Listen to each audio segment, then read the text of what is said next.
Assalamualaikum warahmatullahi wabarakatuh. Selamat malam, salam sejahtera. Di sini dengan saya Yuda Asbinatama dengan NIM 24060100053. Dan ini orang tua saya selaku narasumber kali ini.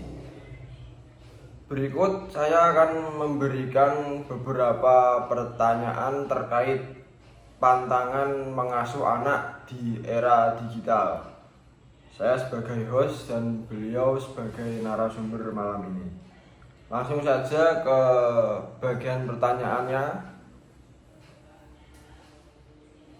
Untuk pertanyaan yang pertama, untuk Bapak, bagaimana Bapak mendefinisikan di era digital dalam konteks pengasuhan anak?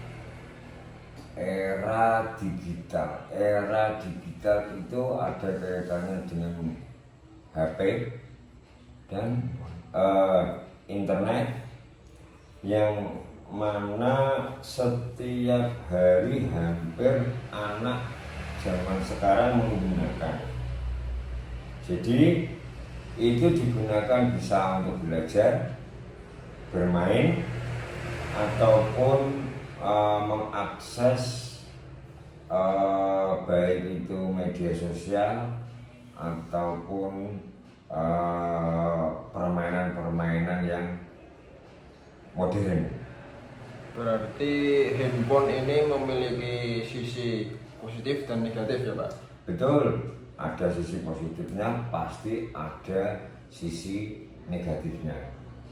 Oke, baik. Untuk pertanyaan yang kedua ada, menurut Bapak apa manfaat terbesar yang bisa diperoleh anak dari perkembangan teknologi digital? Gini, HP itu bisa dibawa kemana-mana. Jadi bisa entah itu saat ada di rumah ataupun di saat di rumahnya teman, yang mana fleksibel. Sekali kita membuka HP yang terkonek dengan internet, kita bisa menimba ilmu, menerima ilmu, baik itu keterampilan, pembelajaran, ataupun kreativitas yang ditimbulkan oleh ilmu pengetahuan tersebut. Berarti simple gitu ya HP gitu ya Pak? Ya betul, karena itu sebagai zaman sekarang kan literasi itu sangat penting. Kadang anak itu membuka buku itu malas, tetapi kalau membuka HP itu ada sisi baiknya untuk literasi dunia kalau zaman sekarang ini, tetapi ada sisi buruknya juga. Untuk pertanyaan selanjutnya yaitu, dalam dunia pendidikan bagaimana teknologi ini dapat menjadi sarana yang positif Pak? Gini, banyak di sekolah dari TK pun SD, SMP ataupun SMA itu banyak pembelajaran yang didapat dari HP tersebut, karena di HP tersebut ada aplikasi, baik itu video, baik itu ada bacaan, ataupun di pembelajaran berbentuk permainan.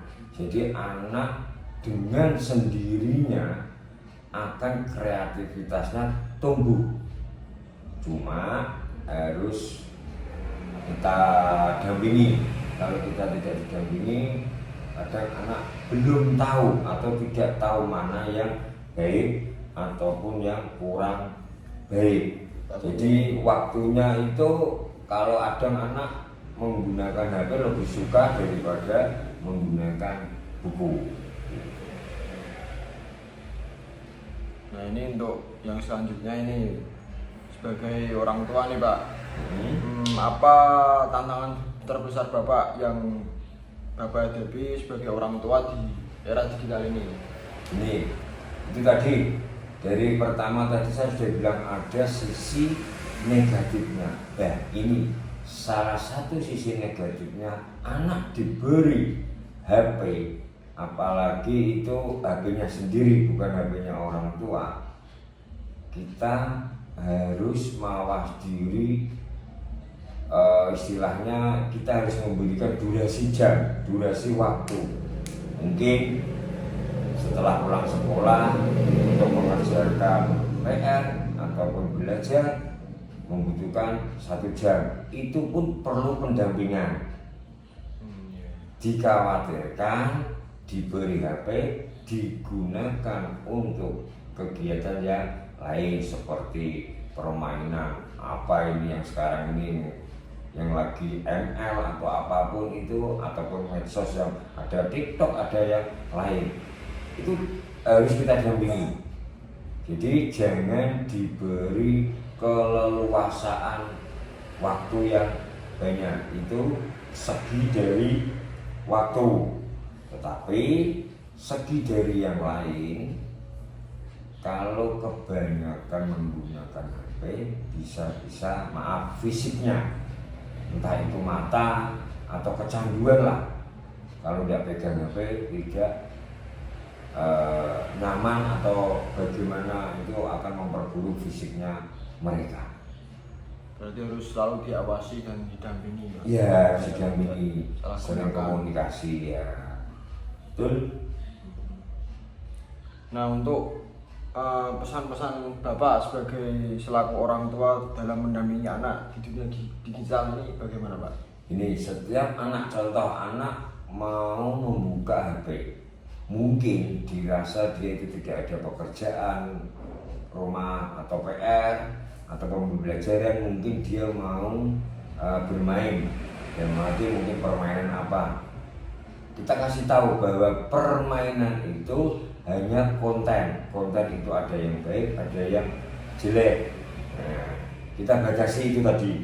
Jadi batas itu tidak hanya waktu, tapi memberi pengetahuan bahwa gambar ataupun ucapan yang ada di HP tersebut itu harus kita pandu. Ini yang baik, ini yang buruk, gitu. Lalu untuk cara Bapak sendiri untuk menanamkan supaya anak itu rajin membaca atau literasi di era digital ini bagaimana, Pak? Caranya gini, kita masukkan aja dimasuk HP, karena kita di zaman modern ini banyak anak yang memegang buku itu kurang suka. Nah, literasi dia sukanya memegang HP. Kita sebagai orang tua setidaknya mempunyai trik atau metode anak ini belajar walaupun tidak menggunakan buku, tetapi bisa menggunakan HP, yang mana HP itu kita beri aplikasi pembelajaran, khususnya ya mungkin ada namanya literasi. Itu baik model-model sekarang ini ada aplikasi yang untuk pembelajaran. Kalau di SD itu ada PowerPoint, kalau di SMP pun itu ya juga ada pembelajaran yang Canva ataupun yang lain. Lalu untuk bagaimana cara Bapak dapat menjaga keseimbangan anak ini antara aktivitas online dan offline?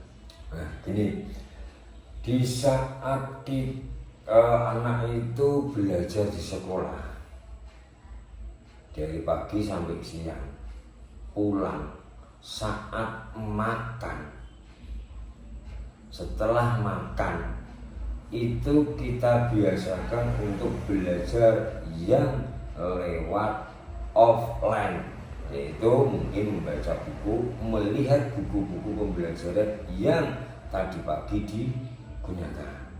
Karena saya bicara seperti ini, saya masih mempunyai anak yang usianya usia SD.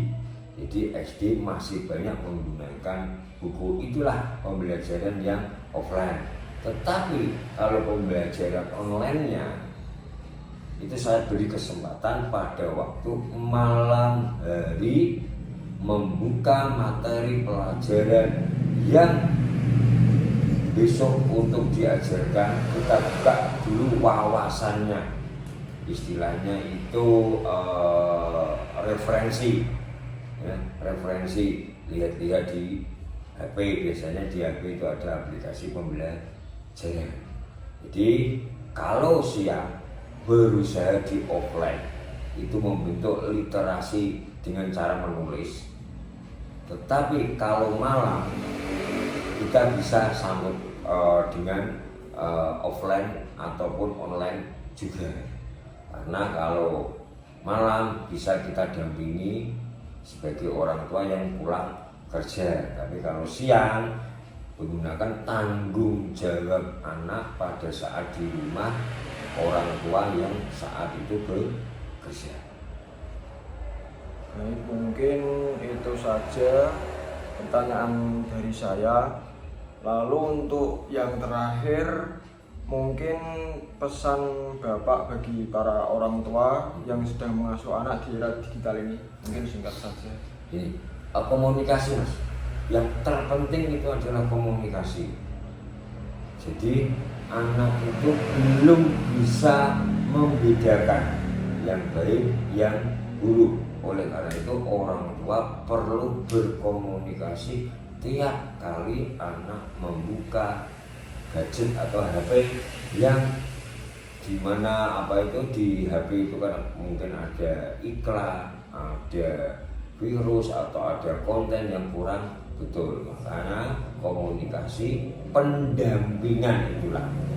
Jadi bisa memilah bahwa anak ini kalau membuka HP jangan yang lain-lain, dalam arti lain itu belum saatnya atau belum usianya. Gitu. Jadi komunikasi itu sangat penting. Oke. Mungkin itu saja untuk wawancara malam ini.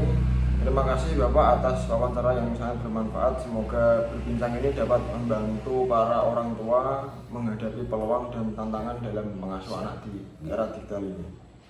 Mungkin itu saja dari saya selaku host, dan terima kasih untuk Bapak sebagai narasumber. Assalamualaikum warahmatullahi wabarakatuh.